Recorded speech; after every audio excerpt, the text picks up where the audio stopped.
नमस्कार। आज हम लोग पढ़ने जा रहे हैं electric charge and electric field, class 12 physics chapter 1 electric dipole के बारे में। मैं गोल्डन सर और मेरा चैनल का नाम है गोल्डन सर। कोई अगर इस चैनल पर न्यू आते हैं तो प्लीज़ इस चैनल को सब्सक्राइब कर दीजिएगा और वीडियो को लाइक कर दीजिएगा। धन्यवाद। इलेक्ट्रिक डायपोल, विद्युत द्विध्रुव क्या है? क्वेश्चन है इलेक्ट्रिक डायपोल, विद्युत द्विध्रुव क्या है? इसका परिभाषा देखिए। इसको परिभाषा जानने से पहले इसका एक फिगर ड्रॉ कर देते हैं। ठीक है। द्विध्रुव मतलब दो गो ध्रुव, minus q plus q, a b, इसके बीच की दूरी को कुछ मान लेते हैं ये 2L है। क्या है? 2L है।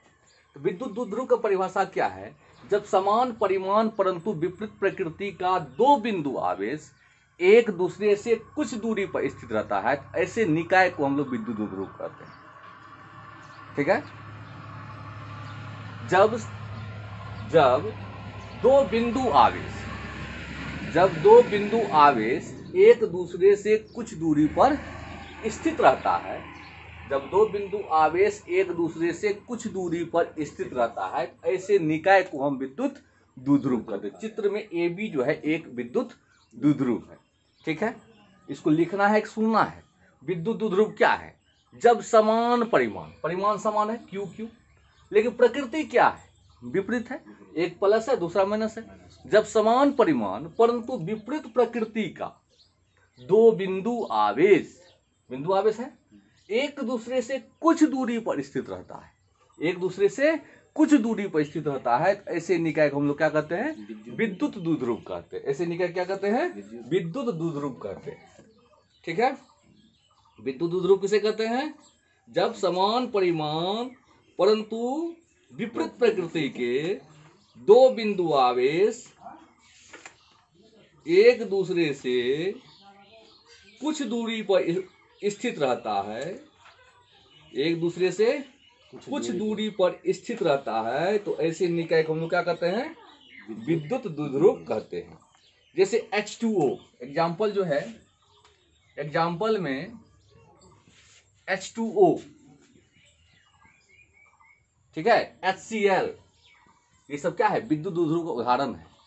H2O, HCl, ये सब जितना भी है, इसमें दो ध्रुव होता है, वो विद्युत द्विध्रुव का उदाहरण है। एक प्लस चार्ज और दूसरा माइनस चार्ज। विद्युत द्विध्रुव समझ में आ गया बात? विद्युत द्विध्रुव किसे कहते हैं? जब समान परिमाण परंतु विपरीत प्रकृति के दो बिंदु आवेश एक दूसरे से कुछ दूरी पर स्थित रहता है, तो ऐसे निकाय को हम लोग विद्युत द्विध्रुव कहते हैं। ठीक है। चित्र में ए बी क्या है? विद्युत द्विध्रुव। ठीक है। अब इसी में आपको दूसरा क्वेश्चन आ जाएगा, विद्युत द्विध्रुव आघूर्ण। विद्युत द्विध्रुव आघूर्ण, इलेक्ट्रिक डायपोल मूवमेंट।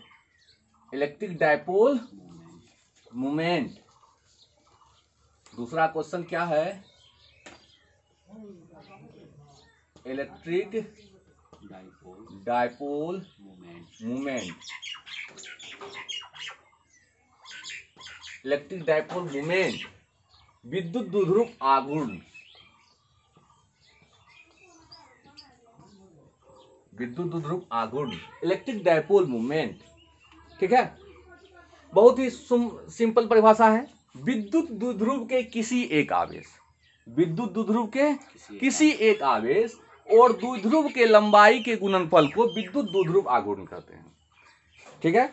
विद्युत द्विध्रुव के किसी एक आवेश और द्विध्रुव के लंबाई के गुणनफल को विद्युत द्विध्रुव आघूर्ण कहते हैं। विद्युत द्विध्रुव के किसी एक आवेश और द्विध्रुव के लंबाई गुणनफल को विद्युत द्विध्रुव आघूर्ण कहते हैं। नहीं समझ में आया बात? तो देखिए होता क्या। विद्युत द्विध्रुव के किसी एक आवेश, कोई आवेश ले लीजिए, चाहे तो प्लस चार्ज ले सकते हैं या माइनस चार्ज ले सकते हैं। तो प्लस चार्ज या माइनस चार्ज ले लिए, और इसके बीच की दूरी कितना है? 2L। तो दोनों का गुणनफल जो होगा वो क्या कहलाएगा? विद्युत द्विध्रुव आघूर्ण कहलाएगा। और इसे हम P से सूचित किया जाता है। किससे सूचित करते हैं? P से। विद्युत द्विध्रुव आघूर्ण जो है, आघूर्ण जितना भी लगा रहेगा, जैसे जड़त्व आघूर्ण, बल आघूर्ण, द्विध्रुव आघूर्ण, चुंबकीय आघूर्ण, जितना भी आघूर्ण लगा हुआ रहेगा राशि वो सदिश राशि होता है, वेक्टर क्वांटिटी होता है। ठीक है, जिसमें आघूर्ण लगा रहेगा, जो भी राशि में फिजिकल क्वांटिटी, वैसा फिजिकल क्वांटिटी जिसमें आघूर्ण आपको लगा रहेगा वो समझ जाइए कि सदिश राशि है, वेक्टर क्वांटिटी है। ठीक है, सिंपल सा बात है। और इसे हम क्या चीज से व्यक्त करते हैं, पी से, यानी वेक्टर पी बराबर क्या होगा, प्लस माइनस क्यू गुना 2l, प्लस माइनस क्यू गुना 2l। इसका एसआई मात्रक क्या होगा, इसका एसआई मात्रक क्या होगा, बोलिए एसआई यूनिट क्या होगा इसका। आवेश का मात्रा होता है कूलम, और बड़ी सी होना चाहिए। ठीक है, और 2l क्या चाहिए, दूरी है, दूरी की मात्रा होता है मीटर, कूलम मीटर। अगर आप कहिएगा सर जी तो सेंटीमीटर नजर आता है, नहीं, सेंटीमीटर में सी और एम दोनों एक साइज का छोटा होना चाहिए, और कूलम मीटर में सी बड़ा होना चाहिए, एम छोटा होना चाहिए, ये हुआ कूलम मीटर। ठीक है, धारिता जो डिनोट क्या होता है, सी टेढ़ा होना चाहिए, धारिता को सी से नोट करते हैं, वो टेढ़ा होना चाहिए सी, ये सीधा सी होना चाहिए, लेकिन बड़ा सी होना चाहिए। ठीक है, कोई भी वैज्ञानिक के नाम पर अगर मात्रक होता है ना, वो कैपिटल लेटर्स में लिखा, जैसे Newton capital N, joule capital J, watt capital W. ठीक है, तो ये सब, टेस्ला कैपिटल टी। ठीक है, ये सब जितना भी है वो आपको जो कि वैज्ञानिक के नाम पर मात्रक है उसको कैपिटल लेटर से डिनोट किया जाता है। समझ आया बात। तो विद्युत द्विध्रुव आघूर्ण समझे, विद्युत द्विध्रुव के किसी एक आवेश और द्विध्रुव के लंबाई के गुणनफल को विद्युत द्विध्रुव आघूर्ण कहते हैं। विद्युत द्विध्रुव के किसी एक आवेश और द्विध्रुव के लंबाई के गुणनफल को विद्युत द्विध्रुव आघूर्ण कहते हैं। इसका ऐसा ही मात्रक कूलम मीटर होता है। अगर इसका हम यूनिट यानी डायमेंशन निकालेंगे, यूनिट तो ये हुआ, बीमा अगर निकालेंगे तो क्यू, आवेश का बीमा होता है आईटी या एटी, आईटी या एटी, चाहे तो आईटी लिखेंगे या एटी लिखेंगे। दूरी का बीमा होता है एल, आईटीएल, आईटीएल या एटीएल, आईटीएल या एटीएल, आईटीएल या एटीएल। इसका बीमा क्या होगा, विद्युत द्विध्रुव आघूर्ण का बीमा क्या होता है, आईटीएल या एटीएल। ठीक है, ये विद्युत द्विध्रुव आघूर्ण का डिफिनेशन था। विद्युत द्विध्रुव के किसी एक आवेश और द्विध्रुव के लंबाई के गुणनफल को विद्युत द्विध्रुव आघूर्ण कहते हैं। अब विद्युत द्विध्रुव किसे कहते हैं, जब समान परिमाण परंतु विपरीत प्रकृति के दो बिंदु आवेश एक दूसरे से कुछ दूरी पर स्थित रहता है, तो ऐसे निकाय को हम लोग विद्युत द्विध्रुव कहते हैं। तो विद्युत द्विध्रुव और द्विध्रुव आघूर्ण समझ में आ गया बात,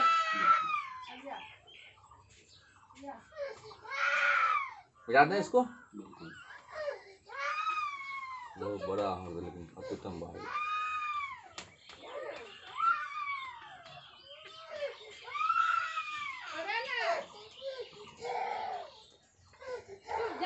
कल बहुत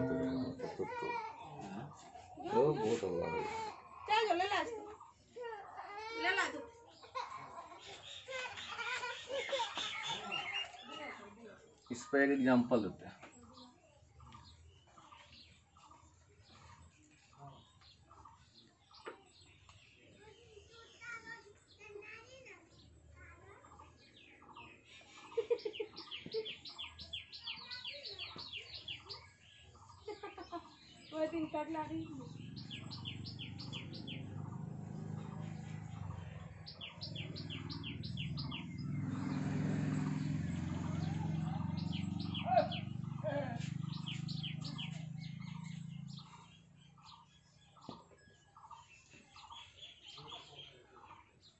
ऐसा एक डायपोल है और इसका कह दिया विद्युत द्विध्रुव आघूर्ण निकालो।